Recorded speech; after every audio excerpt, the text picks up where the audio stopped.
Mesdames et messieurs, bonjour et bienvenue dans votre rendez-vous hebdomadaire d'actualité. Moussa Mara s'est rendu à Bakou, à Azerbaïdjan, pour la 12e édition du Forum mondial. Il a co-animé une session sur l'avenir du continent africain dans un monde en pleine mutation. Il a également assisté à la cérémonie d'ouverture en présence du président azerbaïdjanais et de plusieurs personnalités internationales, tout en multipliant les rencontres et interviews. Rencontre avec la communauté malienne à Dubaï. Sur sa route vers l'Inde, Moussa Mara, ancien Premier ministre, a marqué un arrêt à Dubaï, aux Émirats arabes unis, où il a rencontré les responsables de la communauté malienne résidant dans cette même ville. Ensemble, ils ont échangé sur la situation du Mali lors d'un repas convivial de rupture collective de jeunes. Toujours avec Moussa Mara, l'ancien Premier ministre a participé à la 10e édition du Resina Dialogue à New Delhi, le plus grand forum organisé par l'Inde en présence du Premier ministre Narendra Modi, avec des représentants de plus de 130 pays. Moussa Mara a co-animé un panel sur les processus de paix et pris part à plusieurs échanges sur la sécurité, la paix et l'économie mondiale, en insistant sur l'unité et l'intelligence stratégique des Africains. L'ancien Premier ministre a souligné l'importance de saisir les opportunités actuelles pour assurer un avenir meilleur pour le continent africain. Lancement de l'opération Ramadan dans le nord du Mali. Comme chaque année, l'opération Ramadan est venue en aide aux populations vulnérables. Après une première étape à Tombouctou où des vivres ont été distribués aux habitants de la région ainsi qu'à ceux de Taoudéni, la caravane a poursuivi son action à Gao en collaboration avec le Haut Conseil islamique régional. L'initiative s'est ensuite dirigée vers Kidal pour apporter plus de soutien aux familles en difficulté en ce mois de solidarité et surtout de partage. On est vraiment content aujourd'hui et ce n'est pas aussi la première fois que Moussa Mara fait cette donation dans la région de Tombouctou. Depuis que le mois de carême est arrêté, les gens ne font que m'appeler. Les gens entendent déjà ça, ils ne sont pas étonnés, ils ne sont pas surpris de cette donation. Voilà, donc tout le monde est content, tabarakallah, bismillah. On remercie infiniment Moussa Mara, toute la ville remercie Moussa Mara de pouvoir penser à Tombouctou et ce n'est pas aussi sa première fois. On a beaucoup de joie avec les gestes que Moussa nous a fait. On le remercie infiniment. Que Dieu lui donne de plus et que vraiment nous sommes très contents et très fiers envers lui. On a eu du petit mil, du sucre. Pour les mécanciers qui viennent là, on va essayer de les arranger, les pauvres vont tous bénéficier de ça, là, de mon groupe. On ne peut même pas les remercier parce que les gestes qu'il vient de nous faire là, c'est inoubliable. On ne l'oublie jamais. Et ce n'est pas la première ni la deuxième fois.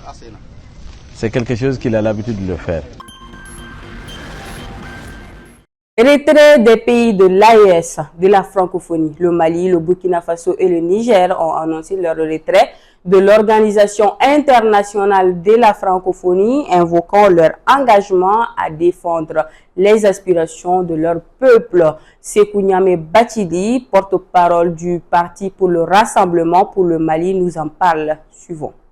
Le Mali est un membre important de l'Organisation internationale de la francophonie.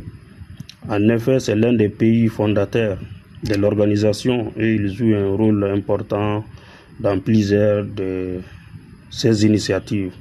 Nous rappelons quand même que l'organisation a été fondée en 1970 à Niamey, au Niger tout près, et le Mali était parmi les pays fondateurs de l'organisation. Nous jouons activement notre rôle.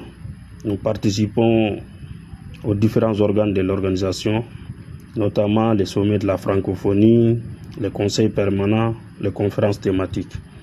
La francophonie, comme beaucoup aiment le dire, ce n'est pas que la promotion de la langue française dans nos pays et à travers le monde. C'est également des programmes de soutien à l'éducation surtout, à la culture, à la santé, à l'environnement et aux droits de l'homme. La francophonie, c'est aussi une coordination régionale. Et dans ce domaine d'ailleurs, notre pays est un acteur important de la coopération francophone en Afrique de l'Ouest. Nous avons participé à des initiatives régionales visant à promouvoir la paix, le développement et la démocratie. Et c'est surtout sur ces derniers points où les différents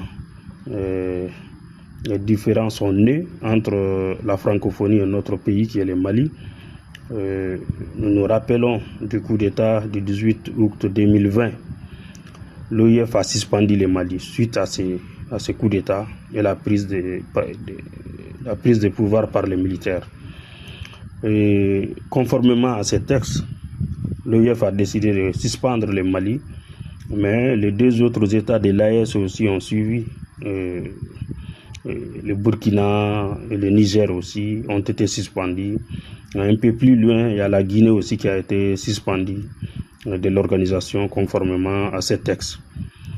Nous pouvons dire que l'article 1er d'ailleurs de la charte de l'OIF énumère parmi ses objectifs l'Organisation internationale de la francophonie a pour objectif d'aider à l'instauration et au développement de la démocratie, à la prévention, à la gestion et au règlement des conflits et au soutien à l'état des droits et aux droits de l'homme.